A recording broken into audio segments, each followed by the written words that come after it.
Bonjour et bienvenue à tous sur i24 News. Vous regardez sur le web. Au programme aujourd'hui, on parlera du nouveau compte Twitter de Benyamin Netanyahou en persan. On verra pourquoi les internautes dénoncent un coup d'État orchestré par l'Allemagne. On vous présentera FinexCap dans notre dossier du jour. On vous montrera les écouteurs les plus tendances du moment. Et on terminera comme tous les jours avec ces vidéos qui font le buzz sur Internet.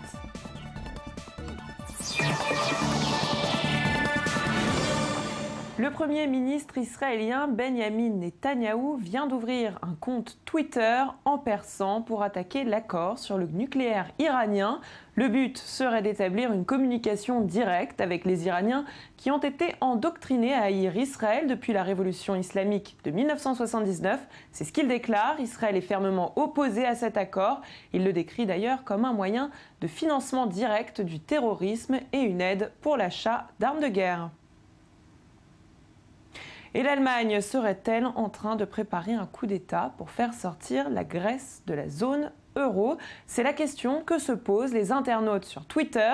La liste des réformes exigées de la Grèce par les autres pays de la zone euro pour des négociations sur un troisième plan de sauvetage a déclenché des réactions violentes sur les réseaux sociaux.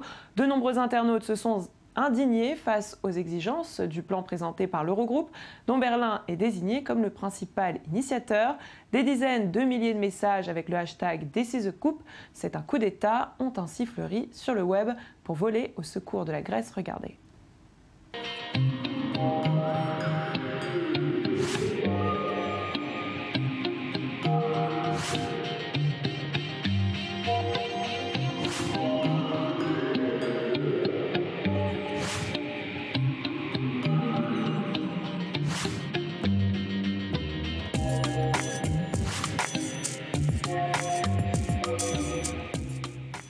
Et suite au conflit avec les modérateurs, Hélène Pao, désormais ex-PDG du site Reddit, a annoncé son départ par consentement mutuel. 8 mois plus tôt, le conseil d'administration du site suggérait que l'ancienne investisseuse de la Silicon Valley pourrait rester à la tête de l'entreprise de façon permanente. Finalement, pour Hélène Pao, c'est un mandat qui a pris fin vendredi 10 juillet. La femme a personnellement été la cible d'attaques sexistes et racistes pendant plusieurs mois. Une pétition demandait sa démission avec plus de 200 000 signatures et le forum avait rendu inaccessible une grande partie du site. Voilà, c'était l'essentiel de l'actualité 2.0. Place à notre dossier du jour.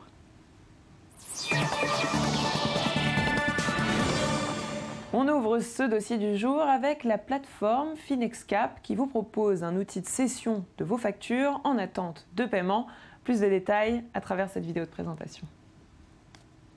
La création de FinexCap, finalement, elle relève d'un constat assez simple. En fait, elle relève tout simplement d'une problématique que nous avons expérimentée nous-mêmes au cours de précédentes expériences professionnelles, où comme tout un chacun, on avait besoin de trésorerie, on avait un besoin ponctuel de trésorerie, et on s'y retrouvait finalement devant des solutions qui étaient relativement sclérosées, relativement pesantes, et nous avons ressenti le besoin d'essayer d'apporter et de moderniser un petit peu les contrats d'affacturage et les solutions en place, et FinexCap finalement est découlé de cette problématique-là. Et je pense que ce qui nous a surtout alerté, c'est que 25% des différentes entreprises aujourd'hui sont dues à des problèmes de trésorerie, ce qui est anormal quand on regarde la possibilité justement qui est offerte par la technologie.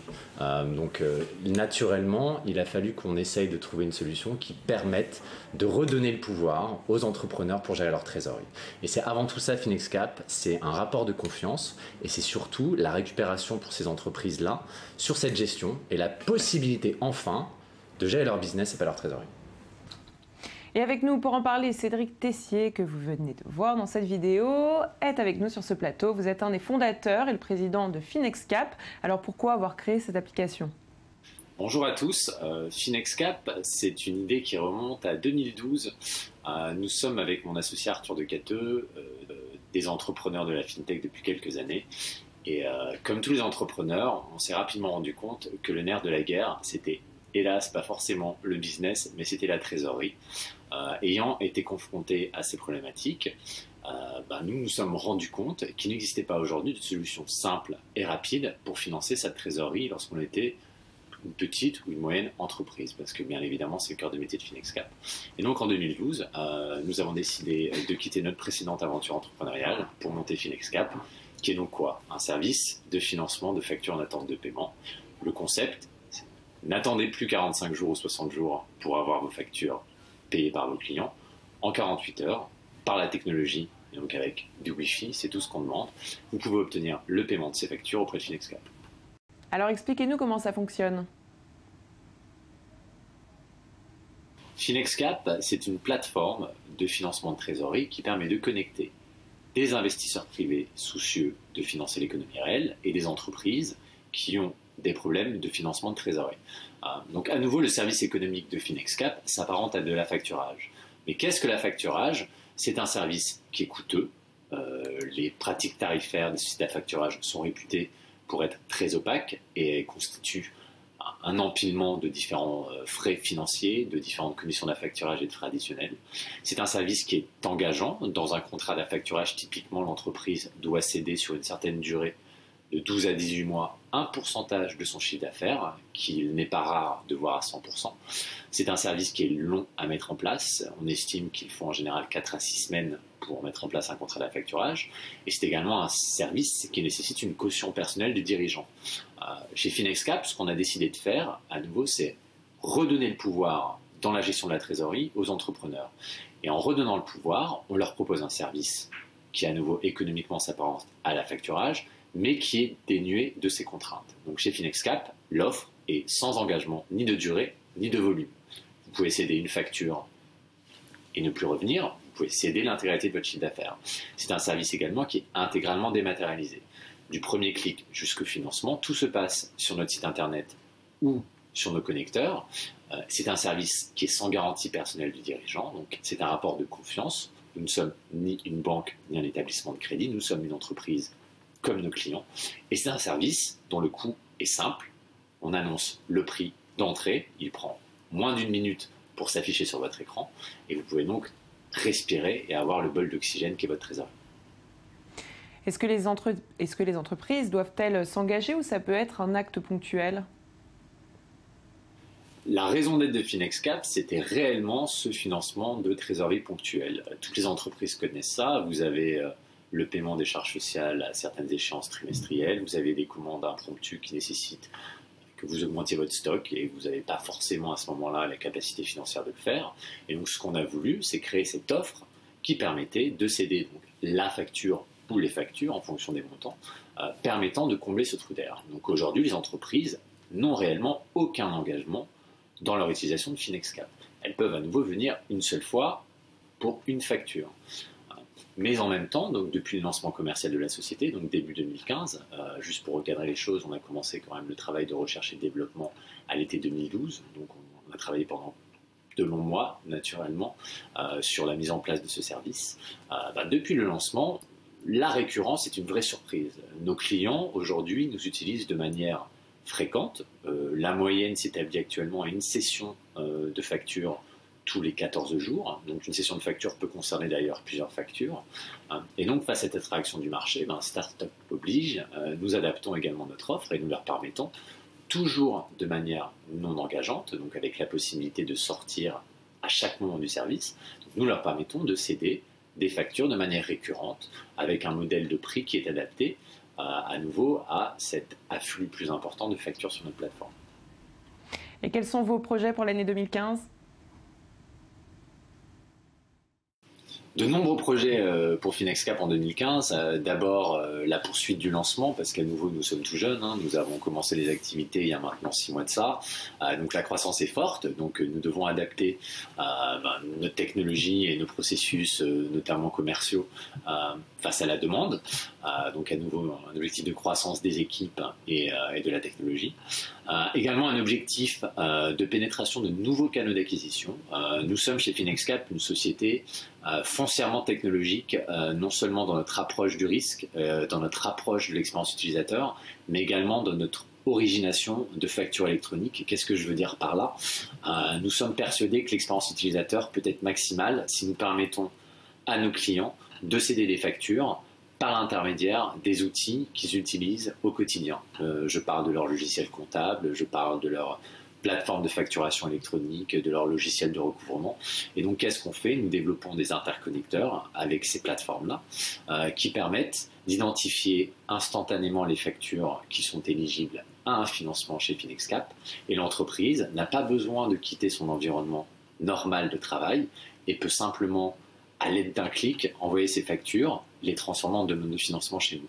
Donc nous lançons déjà les premiers partenariats courant de l'été et de lourds partenariats sont prévus pour la rentrée, mais je pense que l'écho s'en fera naturellement. Donc ça, c'est le deuxième chantier. Et le troisième chantier, chez nous, c'est également continuer à étendre notre réseau de référents et de conseillers proches des entreprises. Donc nous travaillons main dans la main aujourd'hui avec les experts comptables, avec les conseillers en financement d'entreprises, tous ces acteurs qui sont l'oreille de nos clients. Nous avons une synergie énorme, c'est-à-dire que nous apportons une solution qui permet de pérenniser leurs relations et qui permet de rendre leur travail plus efficace. Donc ce sont nos interlocuteurs naturels. Également de nombreuses annonces à la rentrée sur ces sujets-là.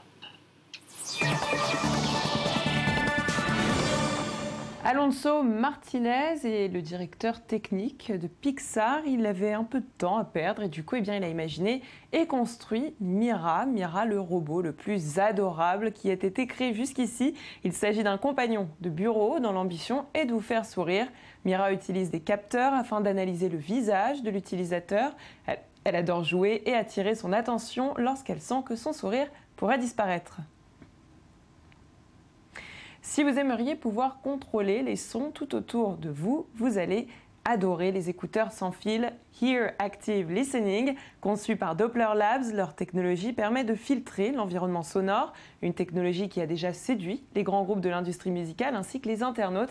Et c'est Kickstarter qui nous le prouve. Avec plus de 635 000 $ récoltés pour 250 000 demandés, le succès de la campagne a d'ailleurs attiré d'autres investisseurs, ce qui a permis à la start-up de lever 17 millions de dollars. Voici ces écouteurs que tout le monde attend avec impatience.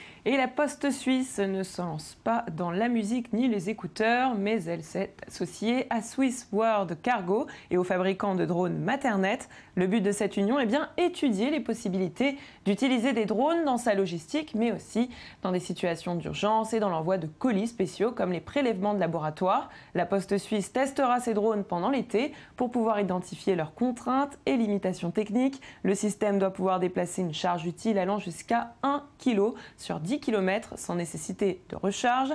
Ce type de service de livraison par drone ne devrait cependant pas voir le jour avant 5 ans. Allez, on continue avec notre rubrique la plus insolite du web.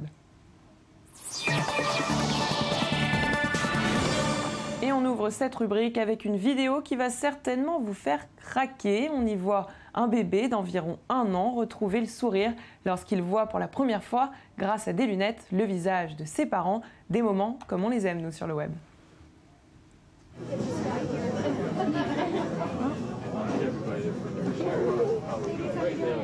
Hi. Hi, Piper. How are you? Hi, can you see?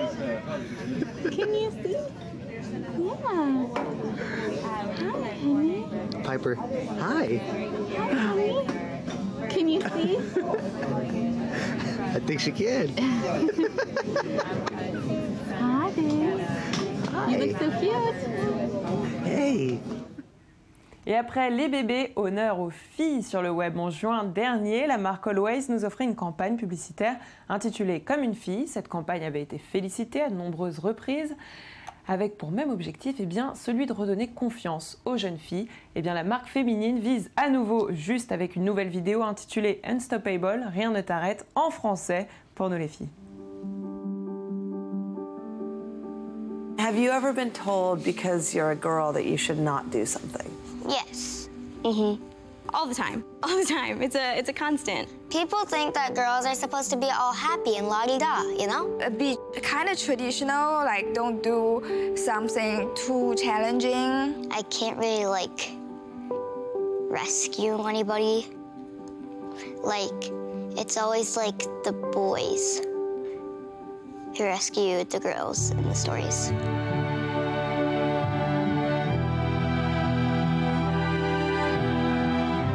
I want you to go grab one of those boxes over there. Et sur le web, c'est terminé pour aujourd'hui. On se retrouve demain, même endroit et même heure, pour plus d'infos 2.0. Pour le moment, eh bien, je vous donne rendez-vous sur notre page facebook.com/sur le web. Le Mag Actu, à très bientôt.